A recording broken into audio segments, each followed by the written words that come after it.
The Grand Ethiopian Renaissance Dam is now complete, Africa's largest hydroelectric project. 5,150 megawatts of capacity sitting in a canyon of the Blue Nile above Sudan and Egypt. Ethiopia calls it development. Egypt calls it an existential threat to 104 million people who depend on that river. 85% of Egypt's Nile water originates in the Ethiopian highlands and flows through the Blue Nile.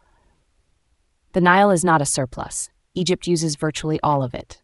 Any reduction in flow during a drought year is not an inconvenience. It is a food security collapse. Within weeks of the dam's inauguration, record flooding struck Sudan's Bahri district and Egypt's Nile Delta. Cairo blamed what it called chaotic unilateral releases from the GERD. Addis Ababa denied it. There is no binding treaty governing the dam. The 1929 and 1959 agreements that gave Egypt veto rights over upstream projects were colonial-era deals. Ethiopia never signed them. Trump offered U.S. mediation via letter to President Sisi.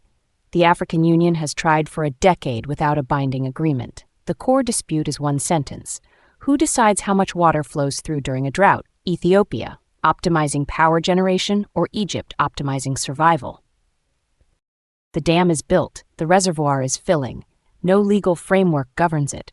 Egypt has deployed troops to Somalia to weaken Ethiopia regionally, while making quiet threats about military options to its east.